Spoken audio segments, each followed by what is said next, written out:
Hello student, welcome to this next video of organization and organizing, sorry.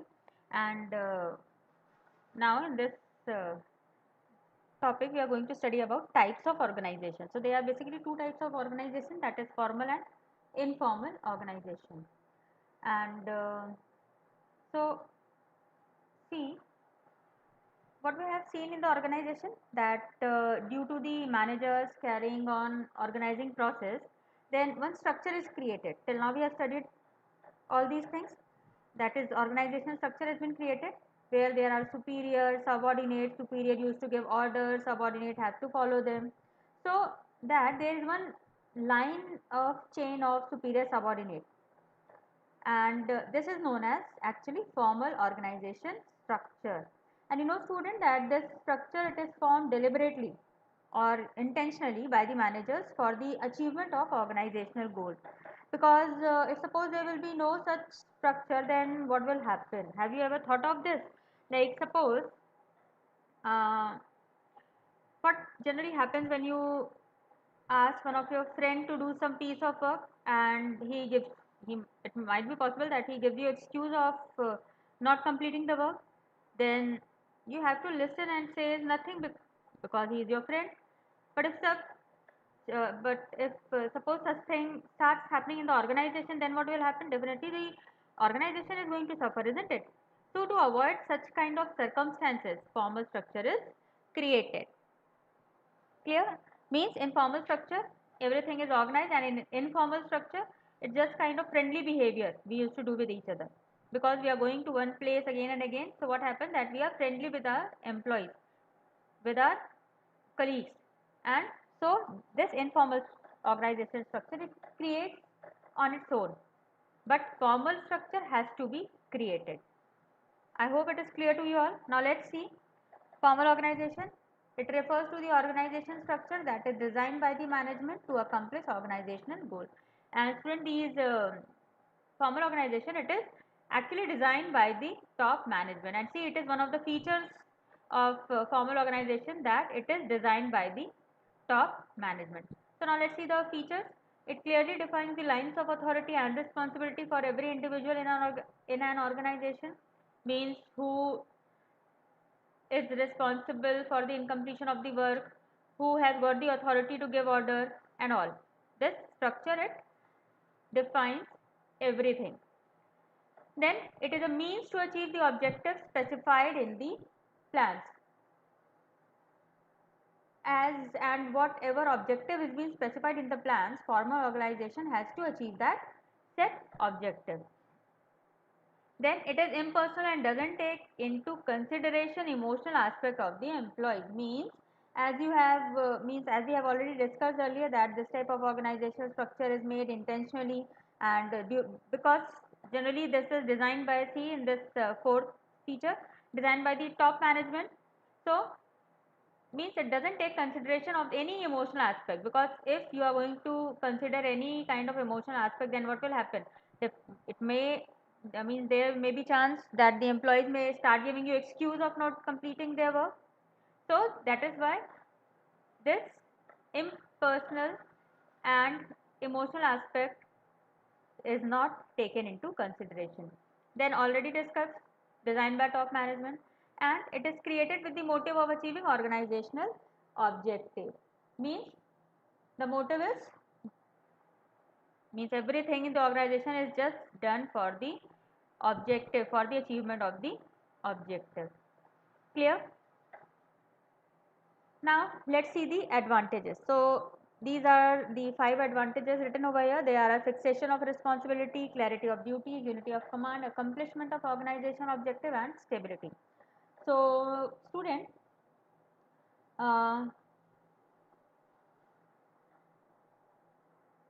this advantages first, we are going to talk about, let's talk about accomplishment of organizational objective. Okay, so as in feature also we have seen that this formal organization structure is designed to accomplish the organization objective, means so that the effective accomplishment of goal has been done. Means this structure is designed by top level management, as we have seen. So it leads to the effective accomplishment of the organizational objective. Then unity of command. Actually, I'm starting from 4, then 3, and then we'll come to 2 and 1 and 5. So what is unity of command? Unity of command is maintained over here. Like as the structure, it defines various relationship among employees, means who will be superior, who will be subordinate. It is being designed over here. So it implies unity of command, that is who will receive order from whom, and also who is accountable to whom, means who is answerable to whom. So these things are clearly defined over here. And so unity of command means, what does unity of command say? This is one of the principle also, that the subordinates, they are going to, they will receive the order from one superior only. Like suppose there is Mr. X and he is having 4 subordinate under him, then Mr. X is responsible to give orders to those 4 subordinates of those 4 subordinates who work under him. Clear? Then comes to clarity of duties. It helps in avoiding duplication of work. Now see, because there is unity of command, so it is the duty of the superior to make sure that there is no duplication of work being done. I will explain with the help of an example. Like suppose uh, these both points, unity of command and clarity of duties also, both of the points with the help of one example. Like suppose X has 5 subordinates, so first thing, that all 5 have to get order from X only. This is clear. This is what unity of command is. Means there is no confusion that whom to take order. It is clearly defined. Then so here means unity of command is implies. Now this is the duty of X. X is the boss. This is the duty of X to make sure that no two people get the same work. Therefore, it is said that clarity of duty, that is no duplication of work is there. It avoids duplication of work. Clear? Then fixation of responsibility, means as we have seen that top level set these and unity of command is followed. So if something went wrong, don't you think it will be easier to fix it, as the manager must be aware of his subordinate work? So who has, means whosoever has done the mistake, it will be easily detected. Done. Then the last advantage is stability. It provides stability on the organization, means it, because as we, as an organizational structure, it lays down all the rules, procedures useful for the achievement of the goal. It is already set, because everything is formally everything is made in a formal way. So when all the things are done according to rules, procedures already set, then definitely it will give stability to the organization. So these are the advantages of formal organization.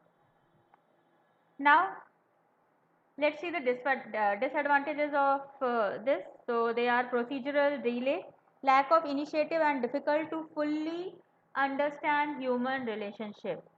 So let's see. Procedural delay may lead to procedural delays as chain of command has to be followed. Yes, uh, as everything has to be done through certain process, then definitely it will be the chance of procedural delay. Like suppose, what is chain of command? Means there will be superior, then subordinate, then again that subordinate might be superior of some other subordinate. Okay, as we have studied in that scalar chain, you remember what happens? That suppose if suppose the lower level manager, he needs to uh, talk something from the top level, then he can't go directly to the top level. He has to means follow the process, and might be that following the process, this following the chain of command, it may lead to procedural delay also. Then lack of initiative, rigid policies reduces creativity. As these formal organization, they are designed by top level management, so there will be chance that it may not provide adequate recognition of creative talent in low level management.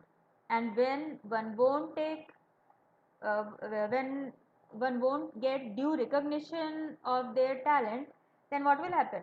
Definitely it will reduce their creativity. Therefore this is one of the reason of lack of initiative, which reduces creativity. Then the last disadvantage says that it is difficult to fully understand human relationship. Means more emphasis is on structure and work than on human relationship, because as you know student, that it is done by the management, and it is not according to their friendly relation. It is mean means these formal organization structure is made formally, so there is no space for any kind of friendly relationship. Therefore it says that is in formal organization structure, it is difficult to fully understand human relationship. So here we end up with this formal organization structure, its advantages and disadvantages. Thank you.